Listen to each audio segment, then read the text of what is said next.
So back in 2020, the Manitoba Center for Health Policy dropped this really groundbreaking report on the province's methamphetamine crisis. What made it so special is that they used administrative health records, giving us one of the clearest, most data-driven pictures we've ever had of the situation. So today, let's break down exactly what they found. To really wrap your head around the sheer scale of what was happening, the report kicks things off with one single, jaw-dropping number that pretty much frames the entire issue. And that number is a 700% increase. Now, this isn't just a rise in overall use. This represents the jump in Manitobans seeking medical help from meth for the very first time in their lives, all between 2013 and 2018. It tells you that the crisis was reaching a whole new, much more dangerous level. Let's put that into perspective, right? In 2013, the rate of these first-time contacts was just over 1 person for every 10,000 people. Kind of low, but by 2018, that number had absolutely skyrocketed to nearly 12. The data shows this sharp, undeniable, and frankly, alarming climb. But statistics this big can start to feel a little abstract. So the report goes deeper. It starts to build a profile of the actual people behind these numbers to give us a much clearer picture of who was being hit the hardest.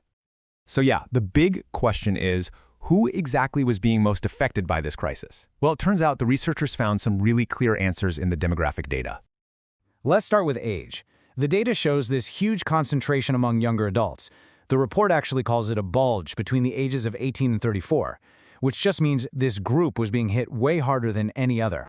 And the socioeconomic breakdown, it is just as stark. The report found that a full half, 50% of all the individuals with a documented meth-related healthcare contact lived in the poorest, lowest-income neighborhoods in all of Manitoba. They also mapped out paramedic contacts in Winnipeg, and it shows this really clear geographic spread over time.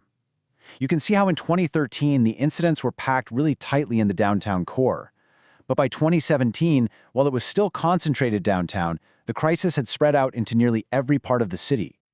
Okay, so beyond demographics, the study uncovered this profound and absolutely critical link between methamphetamine use and pre-existing mental health challenges. This is really one of the central themes of the whole report. I mean, the report puts it bluntly. It says Manitobans who had a methamphetamine-related healthcare contact were far more likely to have one or more co-occurring mental disorders. And honestly, the data they have to back this up is just staggering. Just get your head around this. In the 5 years before their very first meth-related contact, almost 70% of these folks had already been diagnosed with a mood or anxiety disorder. For the rest of the population, that number is just over 20%. We're talking a 3-fold increase in likelihood. And the difference gets even more extreme when you look at substance use disorders for things other than amphetamines. Almost 60% of the group had a prior diagnosis, compared to only about 4.5% of other Manitobans. That's a risk factor that is somewhere between 11 and 15 times higher. It's huge. And the gap for psychotic disorders? Just as vast. Over 21% of the group had a prior diagnosis, versus less than 2% of the general population. That's a 12-fold increase. The takeaway here is crystal clear. For so many people, this crisis is deeply, deeply intertwined with pre-existing mental health struggles. So you've got this explosion in contacts from a population with really complex needs. What was the ripple effect on the healthcare system itself? Well, the report quantifies that strain too. Let's start with emergency department visits. The average number of visits per year for just one person in this group was 6.4. Now, to put that in perspective, the average for other Manitobans was just 0.35.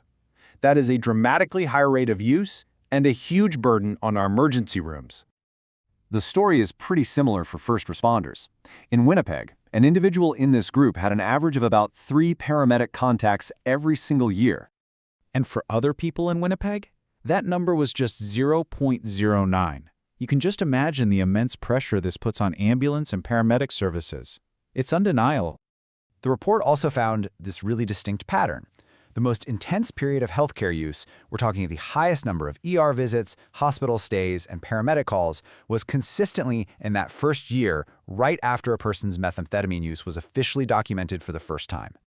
So, after laying out all this data, what were the final takeaways? What's the ultimate message of this incredibly comprehensive study? Well, the researchers basically distilled their findings into a crystal clear picture. You have a growing and spreading meth crisis. It's disproportionately affecting people who are not only struggling with pre-existing mental disorders, but are also facing things like low income. And in turn, this group places a dramatically higher strain on health services. But the report's final message is maybe its most important one. It warns us against looking at this purely as a problem of individual choice. Knowing these deep, deep links to poverty and mental health, it leaves all of us with a really provocative question.